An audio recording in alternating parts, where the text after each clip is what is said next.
우리 성도님들 그리고 우리 학생들 중에도 이렇게 살아오면서 학생들 많이 살진 않았겠지만 잊지 못하는 순간이 있으십니까?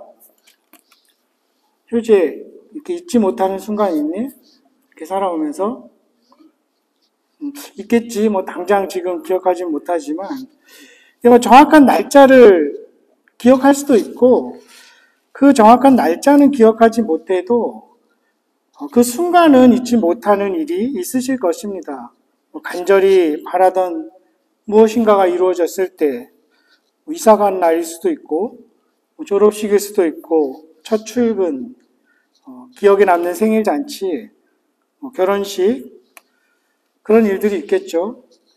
사도 요한도 지금 그렇습니다. 이 복음서의 저자인 사도 요한이 처음 이 1장을 신비스럽고 좀 영적인 신학적인 이야기로 시작했죠. 말씀이 사람의 몸을 입고 우리 가운데 있다. 이렇게 쉽지 않은 그런 증언을 합니다.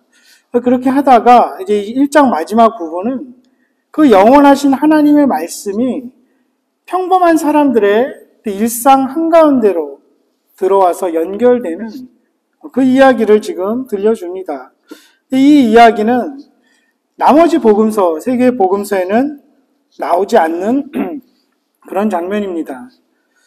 이 네 개의 복음서 중에 요한복음이 가장 늦게 아마 작성된 것으로 여겨지죠. 이 사도 요한이 나머지 세 개의 복음서에 이게 쓰여져 있지 않으니까 특별히 이것을 아마 넣었을 것으로 생각이 됩니다. 그날은 영원히 잊을 수 없는 날입니다. 자신과 안드레가 이 세례 요한의 제자로 있다가 예수님의 제자가 된 날이죠. 물론 이 지금 세례 요한의 두 제자가 한 명의 이름은 안드레 이렇게 나오는데 한 제자의 이름은 기록되어 있지 않습니다. 하지만 대부분의 학자가 동의하듯이 그 다른 한 사람은 어린 시절에 사도 요한이었을 것이다 이렇게 주장합니다. 아마도 16살, 17살 지금 여러분 학생들 그 나이에 사도 요한이었을 것으로 생각을 하죠. 실제로 요한복음 맨 마지막에 가서도 본인의 이름을 나타내진 않지만 예수님의 사랑받는 제자 이렇게 표현함으로써 자신이 기록한 것임을 누구나 알 수 있게 적어 놓았습니다. 이 요한복음은 아마 1세기 후반에 사도 요한이 상당히 늙은 나이에 이 에베소라는 도시에서 이 본서를 기록했을 것입니다. 다른 모든 제자들은 다 순교당했죠. 하지만 유일하게 사도 요한은 오랜 세월까지 살았습니다. 적어도 한 70년, 가까이는 이 80년이라는 세월이 흘렀는데도 안드레와 자신이 예수님을 만난 그날을 기억하고 있는 것입니다. 너무나 중요한 사건이었기 때문에 그 시간까지 정확하게 기억하고 있습니다. 39절에 보면 그런 일이 일어났을 때가 10시다 이렇게 되어 있죠. 지금 10시 우리의 개념입니다. 근데 유대인의 개념으로는 거기에 6시간을 더하면 됩니다. 그러니까 오후 4시죠. 그 시간을 정확하게 기억하고 있습니다. 그 날을 어찌 잊을 수가 있을까요? 성도님들 어떤 드라마틱하게 예수님을 만난 날을 기억할 것입니다. 물론 그렇지 않은 분도 있겠지만 또 한 번이 아닐 수도 있습니다. 여러 번일 수도 있고 또 각자 다른 방법으로 예수님을 만났을 수가 있죠. 그리고 앞으로도 그런 일들이 있을 것입니다. 그런 날들을 어찌 잊을 수 있겠습니까? 그런 날들이 많으시기를 또한 축원합니다.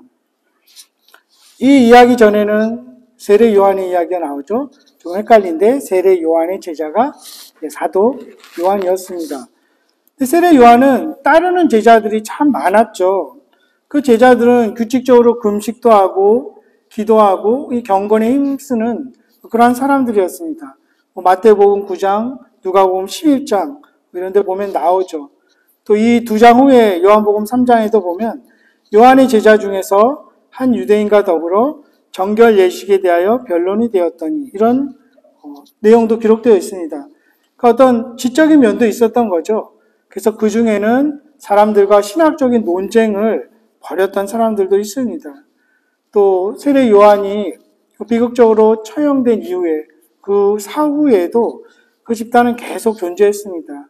그리고 사도행전 18장, 19장 여기를 보면 알렉산드리아 출신의 아볼로라는 굉장히 탁월한 그런 복음 전파자가 나오는데 그 사람들 그리고 세례 요한의 세례만 알고 있었던 에베소에 있던 어떤 제자들 이런 이야기들을 하는 거 보면 세례 요한의 제자들은 상당히 많았고 그 영향력도 참 강력했다는 것을 알게 됩니다.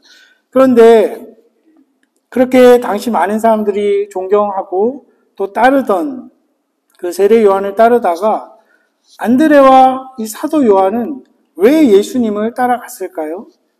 이유가 35절, 37절에 나오죠. 또 이튿날 그 전에 있던 일이 있고 그 다음날 다시 요한이 자기 제자 중 두 사람과 안드레와 사도 요한이죠.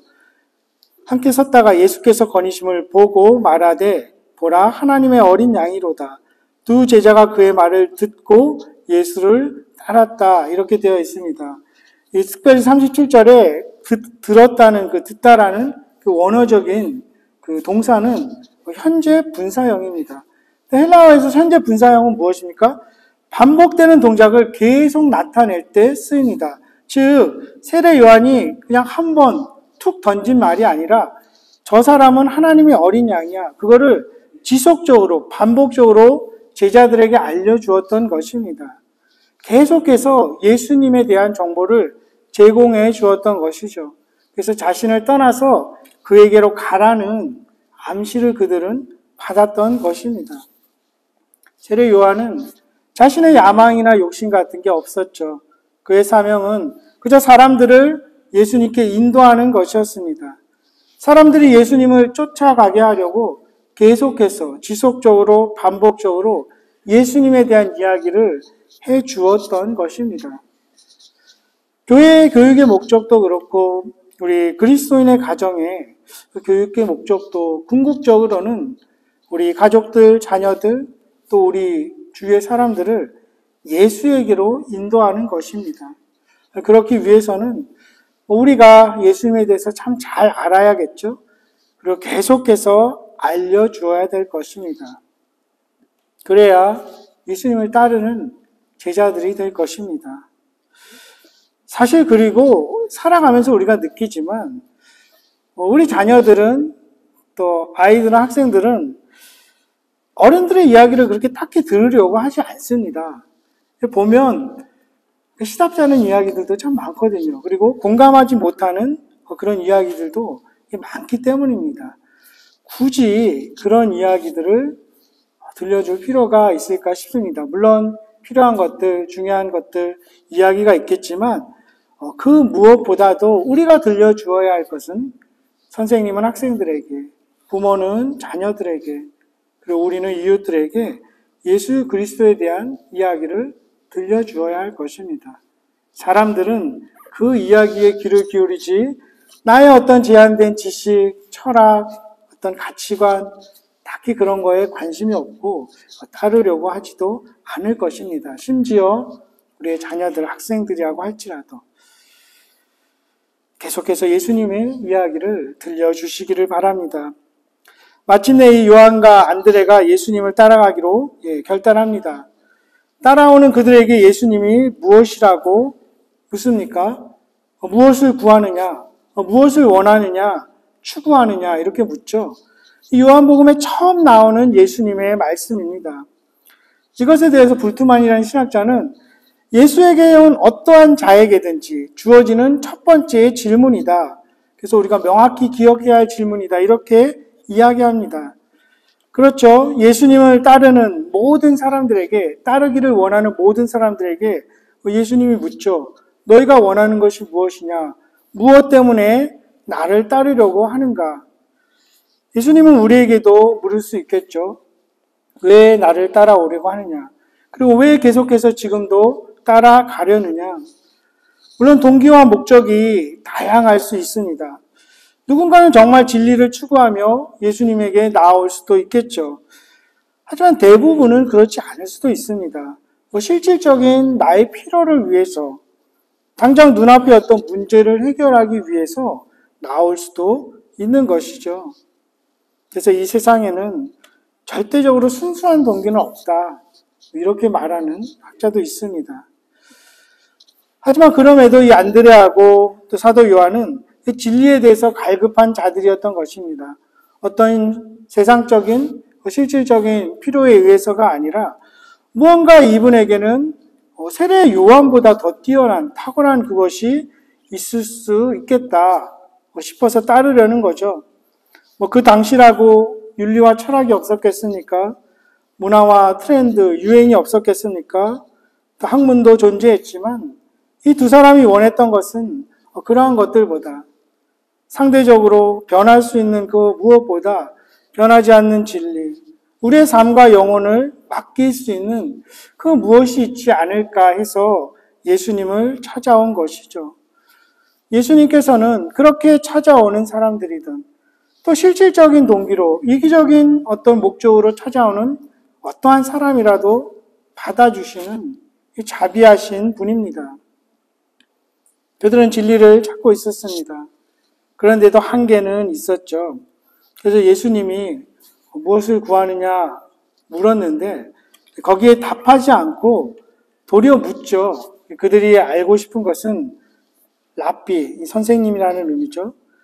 선생님 같은 분은 어디에 머물고 계십니까? 어떻게 살고 있습니까? 알고 싶은 것이죠. 지극히 현실적인 질문이고 또 예수님에 대해 알고 싶은 자연스러운 물음입니다. 그들은 예수님의 질문에 무엇을 구하느냐 답하지 않고 오히려 예수님이 계신 그 장소에 대해서 알기를 원했습니다. 물론 한편으로 예수님과 더 친밀한 교제를 나누길 원했고 그분에 대해서 더 알고 싶었습니다. 자연스러운 물음이죠.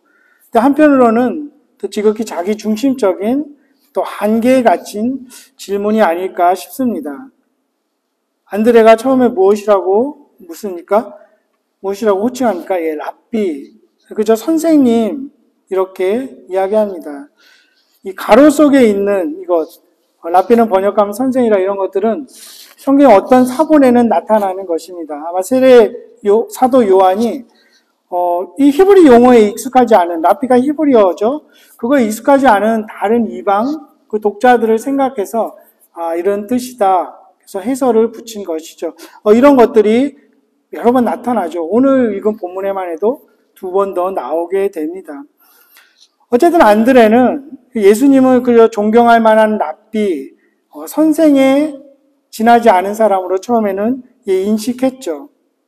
하지만 하루 주님을 따라다닌 이후에 안드레가 이제 예수님을 바라보는 그 시각이 달라졌습니다. 호칭이 달라졌죠. 그래서 그의 형제 베드로에게는 우리가 메시아를 만났다. 그는 그리스도다. 왕이다. 제사장이다. 선지자다. 이렇게 이야기를 하게 됩니다. 이제 그분과 함께 하루를 지내면서 더 이상 그 초점이 자기 중심적이지 않게 된 거죠. 자기 중심적인 사고의 축이 예수님께로 옮겨간 것입니다. 그리고 주님의 제자가 된 것이죠. 주님의 제자가 된다는 것은 그렇게 자기 중심적인 사고의 축에서 예수님 중심으로 옮겨가는 것을 이야기합니다. 근데 모든 사람이 다 이렇게 바로 예수님과 하루를 지냈다고 그렇게 반응하는 것은 아닐 것입니다. 대부분의 사람들은 오히려 반대일 수도 있겠죠. 그렇지 않을 수도 있습니다. 그렇다 하더라도 주님은 너희는 자격 미달이구나. 너희는 나와 함께 할 수 없겠구나. 이렇게 거절하시거나 정죄하시지 않습니다. 또 어떤 사람들은 더 이기적인 동기로 주님을 찾을 수도 있겠죠. 주님이 병 고쳐주시기를 구하면서 그분께 나온 많은 사람들의 이야기를 우리는 알게 됩니다. 또 우리 주위에서도 보게 되고 나 자신에게서도 보게 됩니다. 어떻든지 그렇게 나온 이들에게 예수님이 무엇이라고 이야기합니까? 와서 봐라 이렇게 이야기합니다. 역시 와라, 보라 이런 헬라어 명령어는 어떤 명령이나 금지만을 나타내지는 않습니다. 허락하면서 또 찬성하는 것을 나타냅니다. 초청하는 의미도 지니고 있습니다. 즉 너희가 원하면 내가 있는 곳에 와도 좋다. 얼마든지 와라. 허락하고 초청하는 것입니다. 그 예수님의 허락이 떨어지자 그 두 사람은 예수님 계신 곳에서 적어도 한나절 함께 지냈던 것 같습니다. 오후 4시까지 같이 있었던 거죠. 그러면서 그분의 이야기를 듣고 친밀한 교제를 나누었습니다. 모르겠습니다. 안드레와 요한이 생각했던 이런 위대한 사람들은 이렇게 살아야 하지 않을까? 이러한 곳에 있어야 되지 않을까? 선입견이나 편견이 있었을 수 있지만 그거랑은 상관없이 어쨌든 이들은 이분은 메시아구나 그리스도이구나 이렇게 받아들이게 됐습니다. 예수님은 자기에게 나아오는 자들, 함께하기를 원하는 누구에게라도 그분의 삶을 열어놓으십니다. 그리고 함께하실 것을 허락하십니다. 그리고 와서 봐라 초청하십니다. 그리고 그 허락과 초청의 말씀은 너희가 지금 질문했던 것, 나 같은 사람은 어떤 곳에서 살고 있는가, 어떻게 살아가고 있는가, 너희가 하는 질문이 중요한 것이 아니라 와서 봐라. 내가 어떤 사람인지 너희에게 알려주겠다. 나의 대답이 중요하다는 것이죠. 그래서 무엇을 들어야 하는지, 무엇을 보아야 하는지 초점을 다시 잡아주는 그 말씀입니다. 그 하루가 너무나 강력했기에 그것이 수십 년, 70년, 80년 지난 그 세월 후에도 사도 요한은 제10시였다. 오후 4시였다. 정확히 기억하고 있는 것입니다. 요한과 안드레는 이제 그분이 세상을 다스릴 세상의 왕이신 그리스도임을 알게 되었습니다. 와서 보라. 이 보라는 호라오라는 단어 의미도 그냥 see 이런 단어에서 끝나는 게 아니라 experience, perceive 이런 뜻이 다 담겨 있습니다. 직접 경험해라. 인식해라. 나와 함께 있으면 그것을 경험하게 될 것이고 인식하게 될 것이다. 이 말씀이죠. 그러면서 예수님과 함께 고난도 당하고 함께 기뻐하고 또 함께 영원히 다스리게 될 것이다. 이것을 가르쳐 주었습니다. 그 후에 안드레는 이제 자신의 형제 베드로에게 예수님을 소개합니다. 그리고 예수님에게로 인도합니다. 이 안드레는 앤드류죠. 영어 이름으로. 사실 성경에 그 활약상이 많이 나오지는 않습니다. 앤드류, 안드레 뜻이 남성적인 이런 뜻이기는 한데 자세히 그래도 몇 군데를 보면 안드레는 그저 이제 뒤에서 조력하는 게 나서지 않고 협력하는 그런 위치에 있습니다. 오병이어의 기적을 나타냈을 때도 그렇습니다. 항상 자진해서 뒷자리를 취하는 것이죠. 그런데 이 세인 앤드류라는 성 안드레라는 이름은 교회 이름에 굉장히 많습니다. 특히 우리 장로교 같은 경우는 이 북미에서는 이렇게 지나가다 보면 세인 앤드류라는 교회 이름이 참으로 많습니다. 참 겸손하고 충성스럽고 하지만 뒷자리를 그래도 끝까지 지키는 그런 안드레의 그런 겸손한 그 모습을 추앙하면서 붙였던 이름입니다. 안드레로 인해서 베드로가 예수님에게로 오게 되죠. 사실은 베드로는 수제자입니다. 그리고 어떻게 보면 평생 안드레는 그 형제 베드로의 그 그늘에서 벗어나지 못하는 그런 사람이었을 수 있습니다. 자신이 그냥 베드로의 형제 이렇게 정체성이 규정되는 것이죠. 하지만 하나님께서는 이 안드레를 통해서 베드로를 부르셨고 그 베드로를 통해서 위대한 많은 일을 하시게 되죠. 즉 하나님은 베드로만 귀히 여기시고 사용한 것이 아니라 안드레도 그분의 목적을 따라서 특별하게 사용하신 것입니다. 모든 사람을 다 귀하게 여기시는 것이죠. 또 모든 사람을 완전히 그 사랑하는 하나님의 그 부르심을 보게 됩니다. 만약 우리도 우리를 부르시는 그 주님에게 초점을 맞추지 않고 비교한다거나 다른 누군가에 한참 미치지 못하는 모습 혹은 조금 더 나아 보이는 그 모습에 우리의 어떤 정체성이나 관계를 초점을 맞춘다면 우리는 정말 참다한 기쁨과 자유를 누리지 못할 것입니다. 하지만 그런 것이 아니라 우리를 부르신 그 주님의 음성, 우리를 끝까지 사랑하시고 귀히 여기시는 그분의 사랑에 우리가 초점을 맞춘다면 우리는 무슨 일을 하든지 기쁨과 자유를 얻게 될 것입니다. 예수님은 이제 그 베드로를 보고 새로운 이름을 지어주시죠. 앞으로 게바라 하리라, 케파스, 이게 이제 라틴어로 페트로라는 단어죠. 반석이라는 단어입니다. 페트로 캐나다, 석유는 아는 그 반석을 말하죠. 거기서 나온 이름입니다. 그 피터라는 이름이죠. 그것이 다 반석이라는 뜻입니다. 게바라는 이름의 히브리어 단어죠. 그렇게 새로운 이름을 주시는 것은 우리가 성경에서 보듯이 새로운 소명입니다. 이제 새로운 사명을 맡겨주시는 것이죠. 근데 그가 특별히 베드로만 특별해서가 아니라 주님이 주권적으로 선택하신 것입니다. 그들이 주님을 찾아간 것 같지만 사실은 주님이 그들을 부르신 것입니다. 이미 오래전부터 선택하고 계신 것이죠. 베드로가 올 줄 알고 이미 예수님께서 선택하시고 그분의 섭리와 택함 가운데 이제 오면은 내가 새로운 이름과 사명을 주어야겠다 이렇게 결정한 것이죠.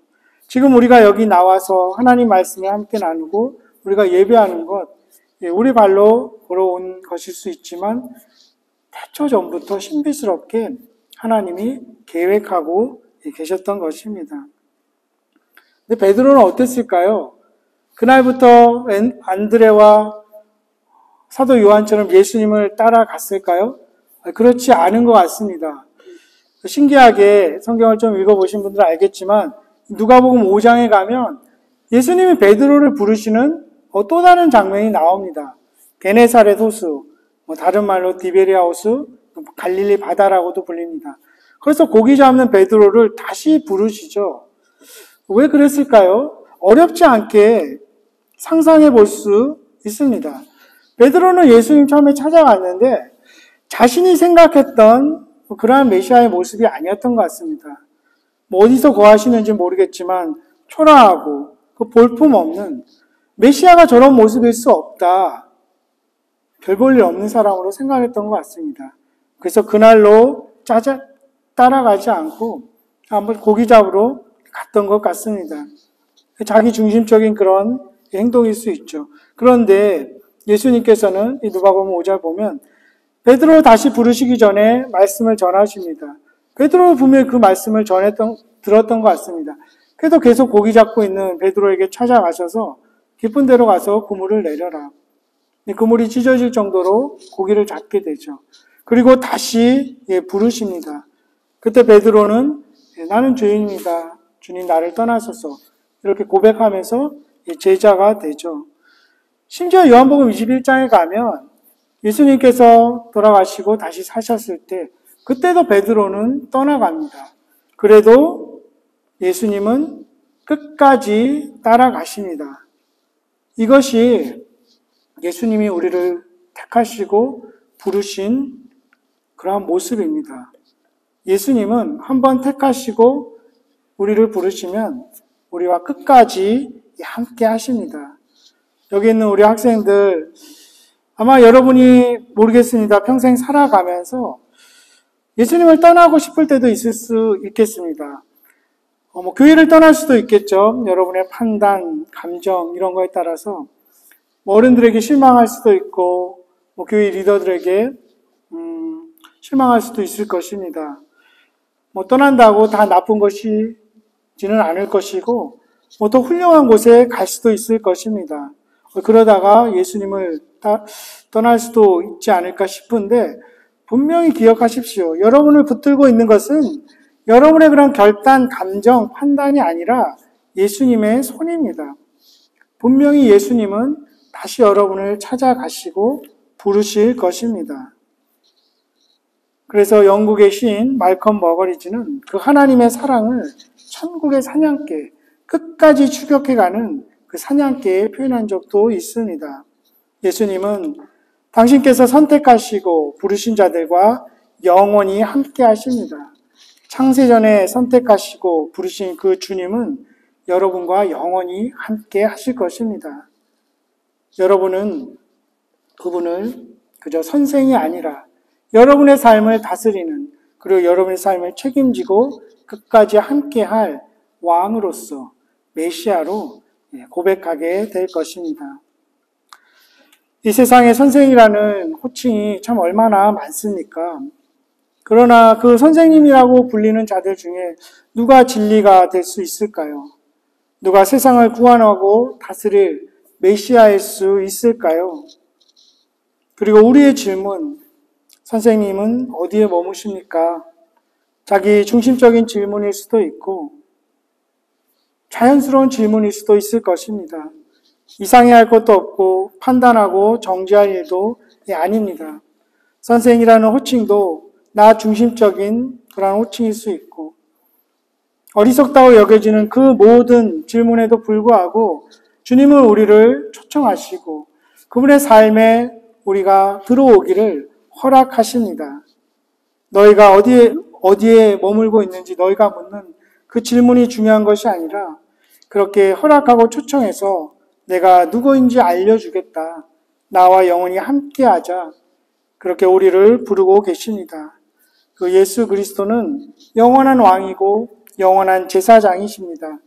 그리고 영원히 우리와 함께하시는 그리스도이십니다. 그분은 우리와 영원히 함께하시면서 그분의 거룩함으로 우리의 모든 죄성을 불살라 버리실 것입니다. 그리고 그분은 메시아로서 우리의 삶을 그리고 이 세상을 영원히 다스릴 것입니다. 오직 그 안에서만 우리는 참된 기쁨과 영원한 자유를 얻게 될 것입니다. 주님은 오늘도 말씀하십니다. 와라, 보아라, 나와 함께하자. 너는 내가 누구인지 보게 될 것이고 알게 될 것이다. 우리 삶의 이야기에서 가장 중요한 이야기가 무엇이겠습니까? 가장 중요한 순간이 언제이겠습니까? 예수님을 만난 이야기입니다. 예수님을 만난 그 순간입니다. 그 순간이, 그 이야기가 우리의 남은 삶과 영혼을 결정지을 것입니다. 예수님을 다시 만날 수 있기를, 새롭게 만날 수 있기를, 자주 만날 수 있기를 주님의 이름으로 간절히 축원합니다. 기도하겠습니다. Jesus, my